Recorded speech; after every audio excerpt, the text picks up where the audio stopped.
well in my grandmother's backyard had been covered for as long as I could remember. A heavy iron lid sat over the stone mouth, rusted and sealed with thick chains. As a child, I was warned never to go near it. My grandmother's voice was always sharp whenever I got too close. "The well is hungry," she would say. "It takes what it wants." I thought she was just trying to scare me. Then, last week after she passed, I came back to her house to clean it out.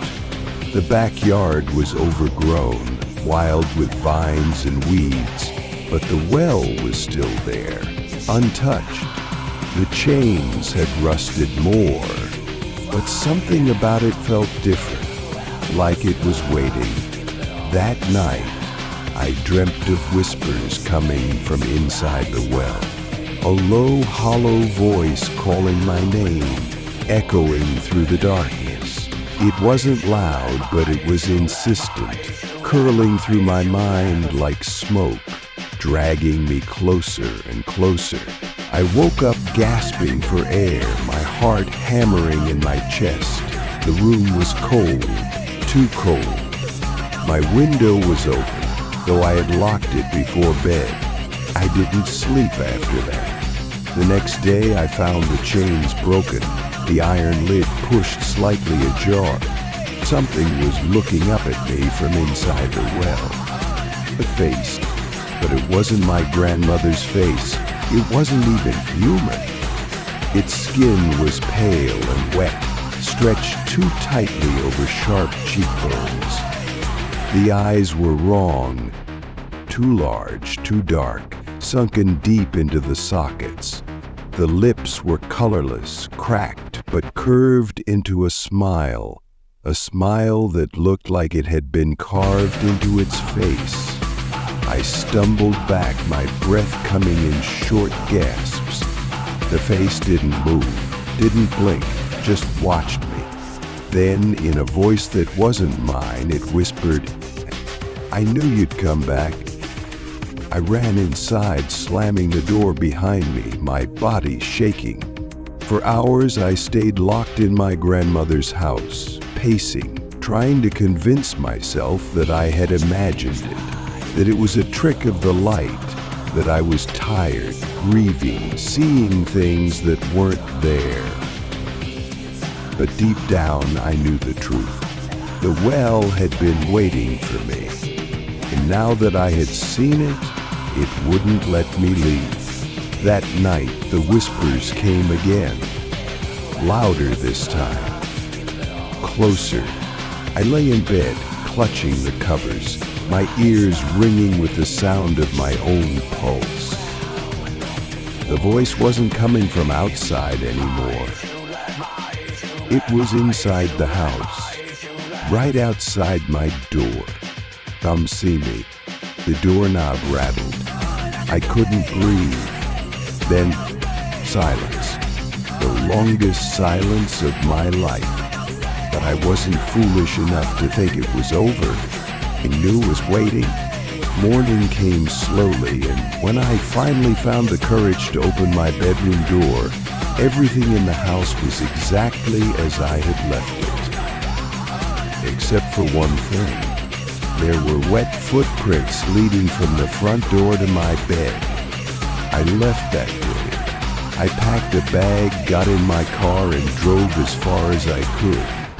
But last night, as I checked into a motel miles away, my phone buzzed. A text message from an unknown number. 2 words.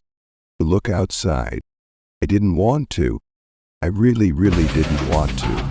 But I did. And in the dim glow of the motel parking lot, standing just beneath the flickering streetlight, there it was, the face from the well. Still smiling, still waiting. It was impossible.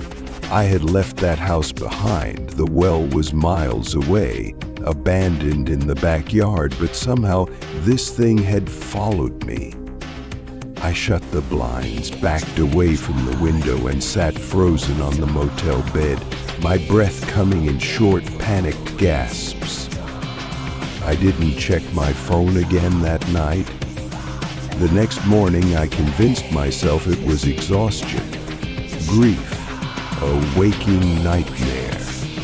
I packed up my things and decided to keep driving. The further I got from that house, the safer I would be. But when I reached the gas station an hour outside of town, something strange happened. The attendant, a tired-looking woman with deep lines under her eyes, stared at me as I walked in. She didn't say hello, didn't ask what pump I needed. She just stared. Then she whispered, low enough that I almost didn't hear it, "It found you too, didn't it?" My entire body went cold. I swallowed hard, forcing my voice to stay even. "What are you talking about?" She shook her head. "Don't go near it again. Don't answer if it calls." I left without saying another word. I drove for hours, but I couldn't shake the feeling that I wasn't alone. The passenger seat felt too full, the air too thick. My phone buzzed again. I didn't check it. I kept driving. When I finally stopped for the night at another motel, I hesitated before looking at my phone. The message was still there, waiting. Video. With shaking hands, I pressed play. The screen was dark at first, just static. Then it flickered to life, revealing something I never should have seen. The chains were gone. The lid was fully open. And the camera, my camera somehow recording on its own, was moving closer. I saw the edge of the well. I saw something climb out. Not just the face, the whole thing. Its body was raw, too thin, its limbs bending in ways that no humans should. Its skin glistened in the dim light, wet and sickly pale. It moved toward the camera like it knew I was watching.